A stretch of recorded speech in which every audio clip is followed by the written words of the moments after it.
हमारा देश भारत विश्व की फास्टेस्ट ग्रोइंग इकोनॉमी है, बट क्या आपने कभी सोचा कि जब ग्लोबल इंडेक्स रैंकिंग की बात आती है तब हमारा देश इतना पिछड़ा हुआ कैसे हो जाता है? India has fallen on the global hunger index to the 107th place. कई बार तो हमारी रैंकिंग पाकिस्तान और श्रीलंका जैसी कंट्री से भी पीछे हो जाती है। इसका क्या कारण है और इन इंडेक्स के पीछे की क्या सच्चाई है? आज हम इसी टॉपिक के ऊपर बात करने वाले हैं। भुखमरी के मामले में भारत के लोग बांग्लादेश, श्रीलंका, वियतनाम और नेपाल जैसे देशों से पीछे हैं। अब इसे भारत के खिलाफ साजिश न कहा जाए तो और क्या कहा जाए?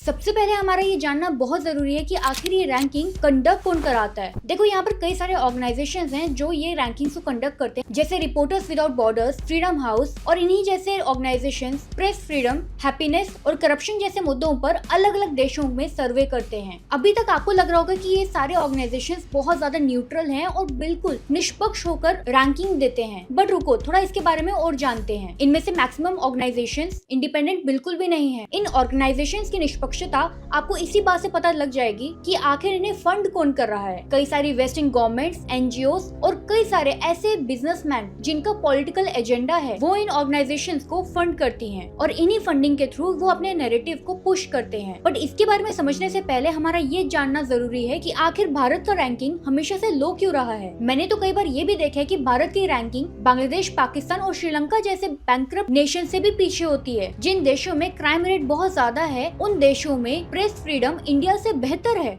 आखिर ये कैसे हो सकता है? देखो, ये जो रैंकिंग होती है ना, ये कई फैक्टर्स में सही रिजल्ट नहीं दे पाती है, जैसे स्केल, कॉम्प्लेक्सिटी और भारत की डाइवर्सिटी। और जो इन सर्वेस को कंडक्ट करते हैं वो भूल जाते हैं कि हमारे भारत की ग्राउंड रियलिटी क्या है। हमारा भारत सोशियो पॉलिटिकली बहुत ज्यादा यूनिक है। चलो एग्जाम्पल के तौर पर प्रेस फ्रीडम रैंकिंग को समझते हैं। भारत की प्रेस फ्रीडम रैंकिंग हमेशा से कम रही है, बट उसके बावजूद कई सारे ऐसे पत्रकार हैं जो सरकार के खिलाफ हैं, बोलते हैं और आराम से अपनी जिंदगी जी रहे हैं। कईयों को तो 2 BHK भी मिल चुका है। प्रधानमंत्री से पूछे कि 5 साल तक यही पूछे कि आप काम कितना करते हैं, थक क्यों जाते हैं। ये नहीं पूछता कि आप काम कब करते हैं। आप तो दिन भर रैली में नजर आते हैं।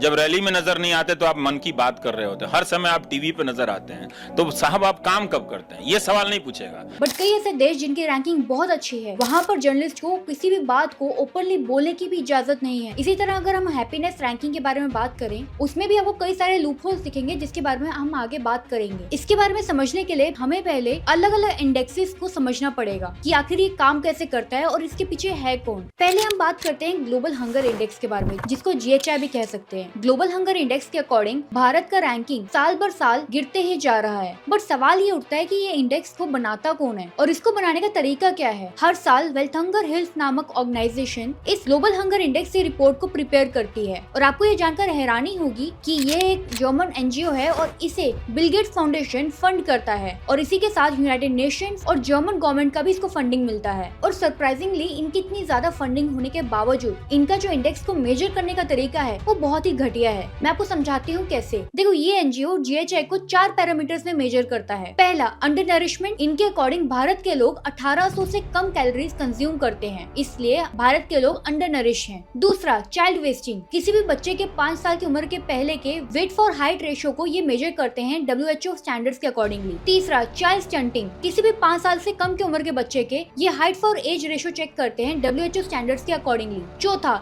Child mortality. 5 साल से कम की उम्र में कितने बच्चे मर जाते हैं, ये इसका भी मेजरमेंट करते हैं। अब ये सब सुनकर आपको ऐसा लग रहा होगा कि यार इसमें गलत क्या है, सही तो है, बट मैं अब आपको बताती हूँ इसमें गलती क्या है। देखो, जब कैलोरी रिक्वायरमेंट की बात आती है तो इनका कहना ये है कि जो भी लोग 1800 से कम की कैलोरीज कंज्यूम कर रहे हैं वो सब ग्लोबल हंगर इंडेक्स के अंडर नरिश्ड है। बट मैं आपको बता दूं कि भारत के लोगों का मेटाबॉलिक ट्रेट काफी यूनिक है। मैं खुद पर्सनली 900 से 1100 तक की कैलोरीज कंज्यूम कर पाती हूँ दिन की। तो क्या इसका मतलब ये है कि मैं अंडर नरिश्ड हूँ? बिल्कुल भी नहीं। और दूसरा कारण ये है कि इंडियंस को ज्यादा कैलोरीज की कभी जरूरत पड़ी ही नहीं। इसके 2 कारण है, पहला जेनेटिकल और दूसरा इन्वायरमेंट की वजह से। तो इससे पता चलता है जो इनका अंडर नरिश होने का दावा है भारतीय लोगों के लिए वो बिल्कुल गलत है। अब हम बात करते हैं वेट और हाइट स्टैंडर्ड्स के बारे में, जो कि 5 साल से कम उम्र के बच्चों के लिए देखी जाती है। देखो, इतनी बात तो आप भी समझते हैं कि इंटरनेशनल हाइट और वेट के जो स्टैंडर्ड्स हैं वो भारत भारत से तो बिल्कुल अलग होंगे ही, क्योंकि इसमें जेनेटिक्स का भी फैक्टर आ जाता है। और हाइट और वेट से किसी बच्चे का हंगर कैसे डिफाइन किया जा सकता है? मेरी हाइट छोटी है क्योंकि मेरे माता पिता की हाइट भी छोटी थी, तो मैंने अपने माता पिता से ही जीन्स लिए हैं। ऐसा बिल्कुल नहीं हो सकता कि अगर मैं भी 1800 कैलोरीज लेती तो मेरी हाइट भी सुष्मिता सेन जैसी होती। तो इससे पता चलता है कि WHO के स्टैंडर्ड्स इंडिया से हाइट और वेट के मामले में भी गलत साबित होते हैं। अब हम बात करते हैं चाइल्ड मोर्टेलिटी के बारे में। GHI का ये मानना है कि जितने भी बच्चों की 5 साल से कम उम्र में मृत्यु होती है वो भूख की वजह से होती है, हंगर की वजह से होती है। बट ये कहना भी गलत है, क्योंकि 65% बच्चों की मृत्यु जन्म के पहले महीने में ही हो जाती है। उसका कारण मेडिकल इश्यूज हैं, जो कि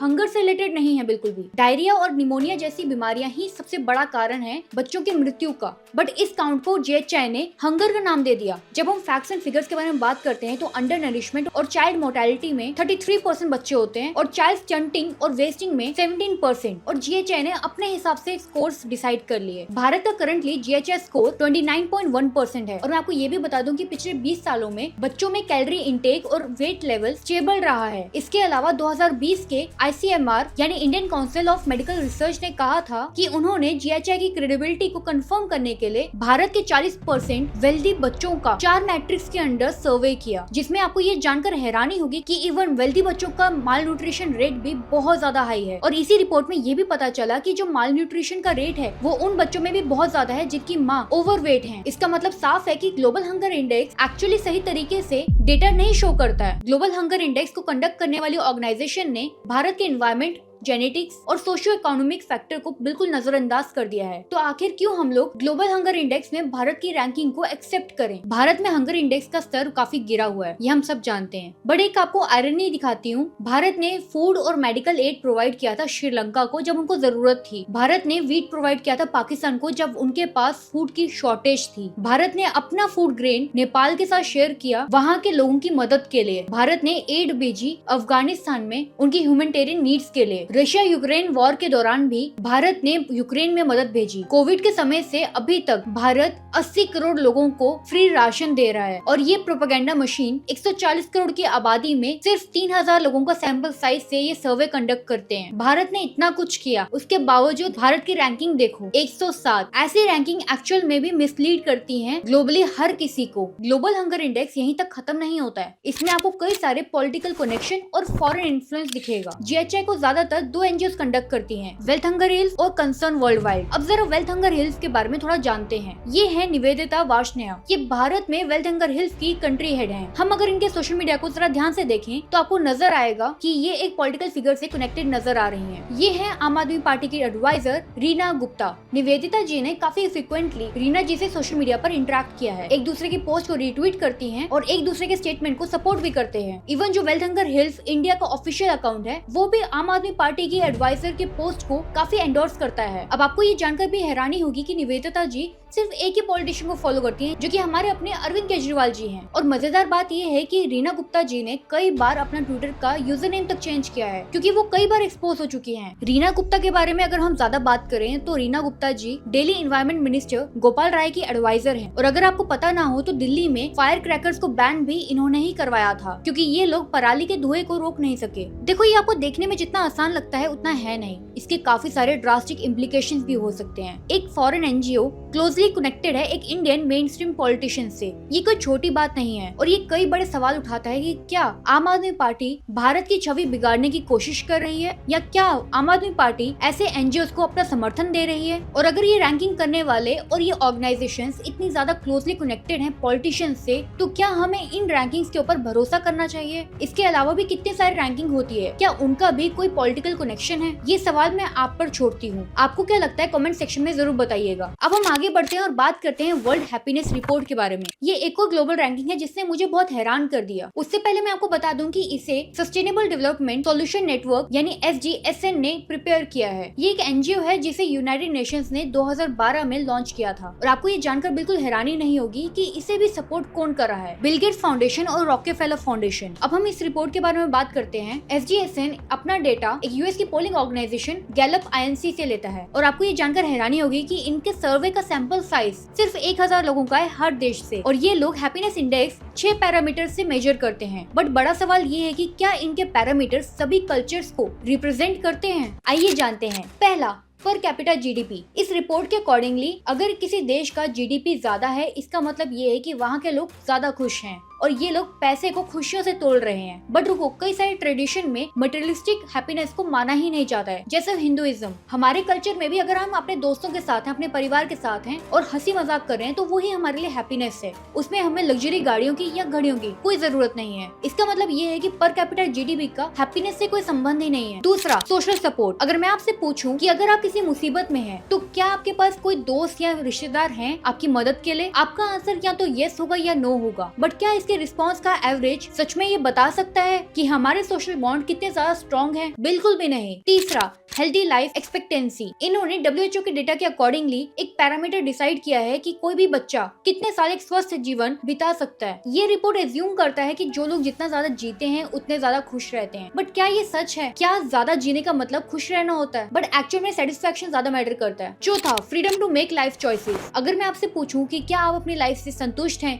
क्या आप खुश हैं, क्या आप जो चाहते हैं आपको वो मिल रहा है, या क्या आपको अपनी जिंदगी जीने की आजादी है, इसमें भी आपका मोस्ट प्रॉब्ली नो ही आएगा, क्योंकि हमारे कल्चर और हमारी फैमिली ऑब्लिगेशंस बहुत ज्यादा रहती हैं। अगर हमें कोई करियर ऑप्ट करना है तो उसमें भी हमें अपने पेरेंट्स को कन्विंस करना पड़ता है। तो मे भी आप हो सकता है कि आप नो कहें, पर इसका मतलब ये तो नहीं कि आप खुश नहीं हैं। हर किसी का अपना अलग कल्चर होता है, हर किसी का अपना जीने का तरीका अलग होता है। बट इस पैरामीटर में हैप्पीनेस इंडेक्स को डिफाइन करना बिल्कुल गलत होगा। Number 5, generosity. सर्वे के समय ये पूछा गया होगा कि क्या आपने पिछले कुछ महीने में डोनेशन किया है, चैरिटी की है, तो मोस्ट प्रॉब्ली आपका आंसर होगा नो, क्योंकि इनके अकॉर्डिंगली अगर आप डोनेट करें या चैरिटी करें इसका मतलब है आप खुश हैं। बट ऐसा सच नहीं है। फाइनेंशियल डोनेशन का हैप्पीनेस से क्या संबंध? मैं खुश रहने के लिए शॉपिंग करना पसंद करती हूँ, बट हो सकता है कि किसी और को कुछ और पसंद हो। और अगर मैं डोनेशन नहीं कर रही हूँ इसका मतलब ये तो नहीं है कि मैं उदास हूँ या मैं डिप्रेस्ड हूँ। Number 6, perception of corruption. इस पैरामीटर के अकॉर्डिंगली जिस देश में कम करप्शन होती है वहाँ के लोग ज्यादा खुश रहते हैं। बट करप्शन का होना या ना होना डिपेंड करता है मीडिया और नेगेटिव नैरेटिव्स के ऊपर, ना कि डेली एक्सपीरियंसेस के ऊपर। हम न्यूज में जो सुनते हैं, समझते हैं या जो पढ़ते हैं, हमें लगता है कि हाँ वो हो रहा है, बट इसमें कितनी सच्चाई है या कितनी नहीं, या कितना ज्यादा वास्ट है, वो हम सब नहीं जानते। तो इसको पैरामीटर में रखना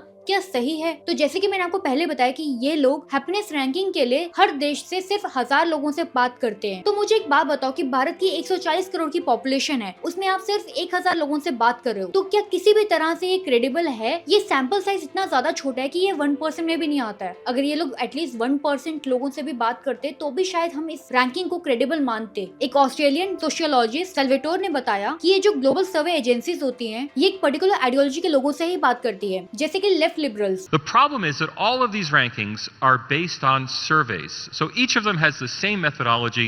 They do a survey of intellectuals, journalists, academics who either are based in the country they're studying or who are students of the country. क्योंकि इनको पता है कि ये लोग अपने देश के बारे में नेगेटिव ही बोलेंगे, तो इनके लिए रैंकिंग करना और आसान हो जाता है। तो इस रैंकिंग को पढ़ने के बाद मुझे 4 बातें पता चली। पहला, इस रैंकिंग को कंडक्ट करने वाली एजेंसी के काफी डाउटफुल कनेक्शंस हैं। इनके जो फंडर्स हैं और इनका जो सर्कल है वो काफी ज्यादा बायस्ड है। दूसरा, हैप्पीनेस मॉडल लिमिटेशन। इनके 6 पैरामीटर्स बिल्कुल भी सही तरीके से मेजर नहीं कर पाते हैं, क्योंकि हर देश का अलग अपना कल्चर होता है और भारत तो वैसे भी बहुत डाइवर्स है। तीसरा, इनसफिशिएंट सैंपल साइज। 1000 लोगों से आप बात कर रहे हो 140 करोड़ की आबादी वाले देश में, तो आपको कैसे क्रेडिबल माना जा सकता है। चौथा, आइडियोलॉजिकल बायस। जैसे कि मैंने आपको बताया कि ये लोग ज्यादातर लेफ्ट लीनिंग लोगों से ही बात करते हैं, तो ये किसी भी तरह से अनबायस तो हो ही नहीं सकता है। फॉर एग्जाम्पल, मैंने अपने चैनल पे एक पोल रखा है कि बीजेपी जीतेगी या कांग्रेस, और मुझे मालूम है कि मुझे फॉलो करने वाले मैक्सिमम लोग कांग्रेस वाले हैं, तो ऑब्वियस सी बात है कि कांग्रेस के ही सबसे ज्यादा वोट्स आएंगे। इसमें ये कहना बिल्कुल बेवकूफी होगी कि कांग्रेस जीतने वाली है, क्योंकि मैंने खुद सिलेक्टिव सैंपलिंग करी है, मैंने एक तरफा लोगों से पूछा है। इसमें थोड़ा कॉमन सेंस लगा के समझते हैं कि फिनलैंड को हमेशा टॉप की रैंकिंग मिली है, बट उसके बावजूद मेंटल हेल्थ डिसऑर्डर्स में और डिप्रेशन में फिनलैंड की रैंकिंग सबसे ज्यादा है, और उनका तो डाइवोर्स रेट भी 61% है, और वहीं दूसरी तरफ इंडिया में सिर्फ 1%। और फिर एक ऐसा देश जिसकी मानसिक स्थिति इस जैसी हो, उसकी रैंकिंग हाई कैसे हो सकती है? इसके अलावा पाकिस्तान और श्रीलंका जैसे देश, या इवन ऐसा देश जहाँ पर वॉर चल रही है यानी यूक्रेन, उसकी रैंकिंग भी इंडिया से बेहतर है। ये बहुत बड़े सवाल उठाती है इनकी क्रेडिबिलिटी पे। अब हम समझते हैं प्रेस फ्रीडम इंडेक्स के बारे में। भारत ने 2024 में 159th रैंक हासिल किया है 180 कंट्रीज में से। शर्म आनी चाहिए आप और हम जैसे लोगों को। हमारे जर्नलिस्ट बिल्कुल भी सेफ नहीं है। बट रुको जरा, थोड़ी इंप्रूवमेंट हुई है पिछले साल से। पिछले साल हमारा रैंकिंग था 161 और इस बार हमने थोड़ा अच्छा परफॉर्म किया है। बट आखिर ये रैंकिंग भी कैसे कंडक्ट की जाती है, उससे पहले ये समझना जरूरी है कि इस रैंकिंग को पब्लिश कौन करता है। प्रेस फ्रीडम इंडेक्स को ना ही यूनाइटेड नेशंस पब्लिश करता है और ना ही कोई गवर्नमेंट ऑर्गेनाइजेशन। इसको एक फ्रेंच एनजीओ पब्लिश करता है जिसका नाम है रिपोर्टर्स विदाउट बॉर्डर्स, या यूं कहूं तो in short RSF। Reporters without borders heavily funded होती हैं कई बड़े फाउंडेशन से और इवन प्राइवेट इन्वेस्टर्स से। और आपको जानकर हैरानी होगी कि इनके फंडर्स कौन है। पहला फोर्ड फाउंडेशन, दूसरा जॉर्ज सोरोस का ओपन सोसाइटी फाउंडेशन, तीसरा ओमिडियर नेटवर्क, चौथा नेशनल एंडोवमेंट फॉर डेमोक्रेसी और भी कई सारे बड़े ऑर्गेनाइजेशंस हैं। अब जरा इन ऑर्गेनाइजेशंस को अच्छे से समझते हैं। ऐसा भी कहा जाता है कि फोर्ड फाउंडेशन CIA के लिए काम करता है और साथ ही में फोर्ड फाउंडेशन की हिस्ट्री रही है कि वो वहीं पे फंडिंग करता है जहां पर US का जियोपॉलिटिकल इंटरेस्ट हो। दूसरा open society foundation, George Soros का ये फाउंडेशन है और कई बार इसका नाम इंडिया में लिया गया है, जहां पर बताया जाता है कि जॉर्ज सोरोस भारत में कोई भी नेशनलिस्ट पार्टी नहीं आने देना चाहता और वो सपोर्ट करता है एंटी इंडिया प्रोटेस्ट को, और इसे तो अपने खुद के देश हंगरी ने भी बैन कर रखा है। तीसरा ओमिडियर नेटवर्क। आपको ये जानकर हैरानी होगी कि इस समय ओमिडियर नेटवर्क के ऊपर CBI इन्वेस्टिगेशन हो रही है। ऐसा बताया जा रहा है कि उन्होंने कोई फ्रॉड किया है। चौथा नेशनल एंडोवमेंट फॉर डेमोक्रेसी। इन्हें ज्यादातर सेकंड CIA कहा जाता है और कहा जाता है कि ये लोग मीडिया को बहुत पैसा देते हैं किसी भी देश में पॉलिटिकल चेंजेस लाने के लिए। चलो ये तो हो गई फंडिंग की बात। अब हम समझते हैं कि इसे कैलकुलेट कैसे किया जाता है। आखिर किस हिसाब से हमारा प्रेस फ्रीडम इंडेक्स इतने पीछे है। देखो, प्रेस फ्रीडम इंडेक्स को दो तरीकों से देखा जाता है। पहला, कुछ जर्नलिस्ट से बात की जाती है, उनसे पूछा जाता है कि क्या वो खुश हैं, क्या उनको काम करने दिया जा रहा है। और दूसरा, जर्नलिस्ट अब्यूज डेटा से। आपको ये जानकर हैरानी होगी कि जर्नलिस्ट से बात करने की और उनसे सर्वे लेने की 92% वेटेज है और जर्नलिस्ट अब्यूज डेटा की सिर्फ 8%। मतलब ये लोग सिलेक्टिवली कुछ जर्नलिस्ट से बात करते हैं, उनसे 5 तरीके के क्वेश्चंस पूछते हैं। पहला, पॉलिटिकल कॉन्टेक्स्ट, जिसमें ये लोग 33 क्वेश्चंस पूछते हैं। दूसरा, लीगल फ्रेमवर्क, जिसमें ये लोग 25 क्वेश्चन पूछते हैं। तीसरा, इकोनॉमिक कॉन्टेक्स्ट, जिसमें भी ये लोग 25 क्वेश्चन पूछते हैं। चौथा, सोशियो कल्चर कॉन्टेक्स्ट, जिसमें ये लोग 22 क्वेश्चन पूछते हैं। और पांचवा, सेफ्टी, जिसमें ये लोग 12 क्वेश्चन पूछते हैं। देखो, इस सर्वे में भी ना बहुत प्रॉब्लम्स हैं पहले की तरह। पहला, इसमें कोई डेटा ड्रिवन एनालिसिस है ही नहीं। आप किसी भी ऐसे जर्नलिस्ट से पूछ रहे हो जिसका आपको पता है कि उसका जवाब क्या आने वाला है और वहीं से आप अपनी रोटी सेक रहे हो। दूसरा, इसमें कोई ट्रांसपेरेंसी नहीं है। हो सकता है कि जर्नलिस्ट की आइडियोलॉजी बायस्ड हो, किसको पता। तीसरा, ये लोग जर्नलिस्ट अब्यूज को बहुत हल्के में लेते हैं। आपको इसी से पता चल जाएगा कि सिर्फ 8% वेटेज है इनके पैरामीटर्स में, जहाँ पे मैक्सिको, इराक, इथियोपिया और मोरक्को जैसे देशों में जर्नलिस्ट का सबसे ज्यादा अब्यूज होता है, उनकी रैंकिंग इंडिया से बेहतर है। इससे पता चलता है कि इनका जो स्कोर है वो सब्जेक्टिव सर्वे रिस्पॉन्सेज पे ज्यादा डिपेंड करता है, ना कि रियल डेटा पे। आपको ये जानकर हैरानी होगी कि RSF ने ये भी बताया कि क्यों उन्होंने इंडिया को रैंकिंग कम दी है। उनका कहना ये है कि इंडिया में जो मीडिया ओनर्स हैं वो क्लोजली कनेक्टेड हैं गवर्नमेंट से।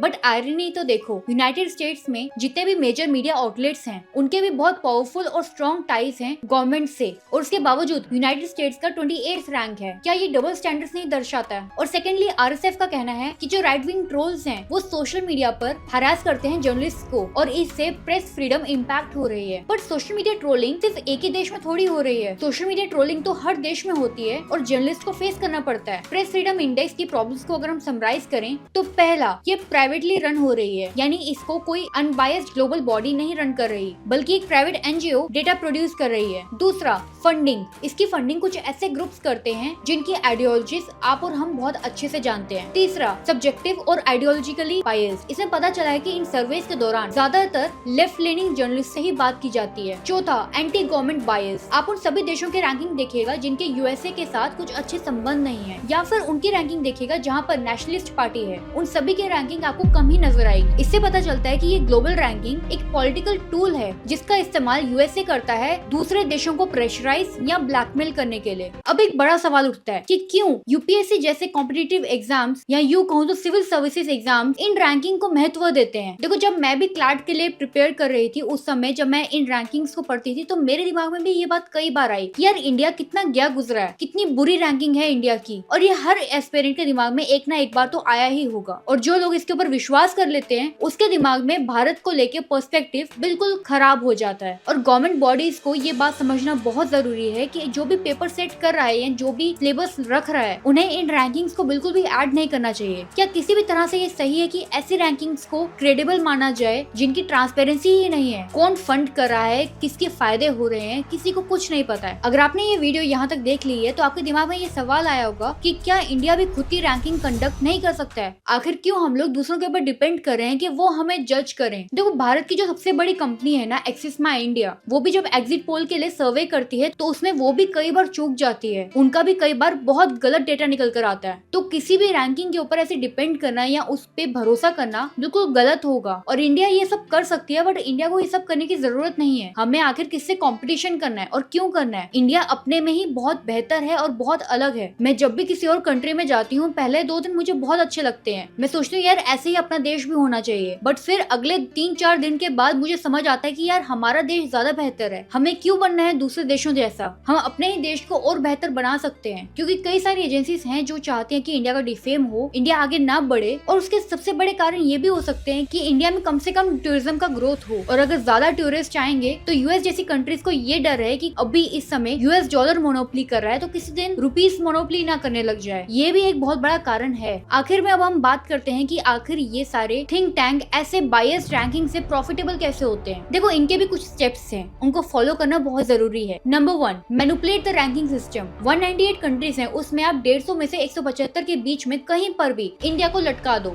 बस ऐसी रैंकिंग रखना जो अनबिलीवेबल ना लगे। और टॉप 10 में यूरोपियन नेशंस को रखोगे तो ज्यादा बेहतर है। उसके बाद टॉप 20 के अंदर सिंगापुर, जापान और हांगकांग जैसी कंट्रीज को रख लो, और चाइना को 70-80 के बीच में रखना ताकि ऑब्जेक्टिव लगे। स्टेप 2, इंडेक्स का एक अच्छा सा नाम बना लो। कुछ ट्रेंडी होना चाहिए, जैसे press freedom, religious freedom, minority rights, या फिर इससे बेहतर फ्रीडम टू वॉच नेटफ्लिक्स। कुछ ऐसा रखना जिससे इंडिया या इंडियन गवर्नमेंट को क्रिटिसाइज करना आसान हो। Step 3, attract funds from anti India circles. देखो, ये बहुत ज्यादा आसान है, क्योंकि यहाँ पर आपको बहुत बड़े फाउंडेशंस और एनजीओज मिल जाएंगे, जैसे जॉर्ज सोरोस का ओपन सोसाइटी फाउंडेशन ले लो या फिर फोर्ड फाउंडेशन ले लो। ये सब आपको बहुत आसानी से पैसे देने को रेडी हो जाएंगे। अब इसके बाद आपको करना क्या है कि आपको इंडिया के आगे पीछे के देशों का नाम पकड़ना है, और ऐसे देशों का नाम पकड़ना जो इंडिया से भी बुरी हालत में है, और उनका रैंकिंग इंडिया से बेहतर कर देना है। अरे समझो ना, जैसे बांग्लादेश हो गया, श्रीलंका हो गया, यमन हो गया, इन कंट्रीज का रैंकिंग बेटर करना। Step 4, media amplification. देखो, इन लिस्ट को जब तक आप ग्लोबल मीडिया और लोकल मीडिया आउटलेट्स में नहीं पब्लिश करोगे तब तक इनका कोई फायदा नहीं है, क्योंकि कोई भी अगर सर्च करे इंडिया रैंकिंग हंगर इंडेक्स तो सबसे पहले टॉप में रिजल्ट आना चाहिए। इसके बाद आपको क्रिटिसाइज करना है, इंडिया को ट्वीट करना है, और अगर हो सके तो इसके बारे में डिबेट रखनी है टॉक शोज के अंदर। अब आपको बहुत इंपॉर्टेंट काम करना है, जितने भी इन्फ्लुएंशियल लोग हैं उनसे भी ट्वीट करवाना है। फॉर एग्जाम्पल, एक बड़ा अकाउंट ट्वीट करता है what happened to the India, और फिर उसमें कोई कोड रिट्वीट कर रहा है it is time for a new leadership, someone like Rahul Gandhi. इसी के बाद आपको क्रिटिसाइज करना है इंडियन आर्म्ड फोर्सेस को भी, और ऐसा कुछ लिखना है जिससे ऐसा लगे कि इंडियन आर्मी ही है भारत और पाकिस्तान की दुश्मनी की असली वजह। स्टेप 5, जितने भी लेफ्ट लीनिंग जर्नलिस्ट हैं उनको अवार्ड दो, यूएन में बुलाओ, उनकी स्पीचेस लो, उसकी कवरेज करो, और वहाँ पर इस चीज को हाईलाइट करो कि इंडिया कितना बेकार हो गया है, इस लीडरशिप ने इंडिया को तबाह कर दिया है। और कहते हैं ना कि अगर एक झूठ को 100 बार बोलो तो वो सच लगने लगता है, वही चीज यहाँ पर भी होगी। इस चीज को और ज्यादा एम्पलीफाई करने के लिए सेलिब्रिटीज को लेकर आओ, जैसे मियां खलीफा या फिर मलाला। इन एक्टिविस्ट को बोलो कंसर्न शो करने के लिए भारत के प्रति, और फिर हर ग्लोबल स्टेज पर इसके बारे में डिस्कस करो। जोक्स असाइड, बट ये बात हमेशा याद रखें कि भारत की असली स्टोरी सिर्फ भारत में रहने वाले लोग ही बता सकते हैं, ना कि कोई फॉरेन मेड रैंकिंग। मैंने इसमें हर पॉइंट को कवर करने की कोशिश की है, बट अगर आपके दिमाग में कोई भी सवाल है तो कमेंट में जरूर पूछेगा मुझसे। मैं कोशिश करूंगी आपके हर सवाल का जवाब देने का। और अगर किसी और को भी इन रैंकिंग्स को देखने के बाद भारत के ऊपर डाउट है तो उसे ये वीडियो जरूर शेयर कीजिएगा। और ये बात आप हमेशा याद रखिएगा कि आप किसी पार्टी के खिलाफ हो सकते हैं, किसी आइडियोलॉजी के खिलाफ हो सकते हैं, बट इसके दौरान कभी भी भारत के खिलाफ मत होइएगा, क्योंकि ये नेक्सस यही चाहता है कि आप किसी दिन भारत के खिलाफ भी हो जाएं और सेपरेटिस्ट मूवमेंट शुरू कर दें।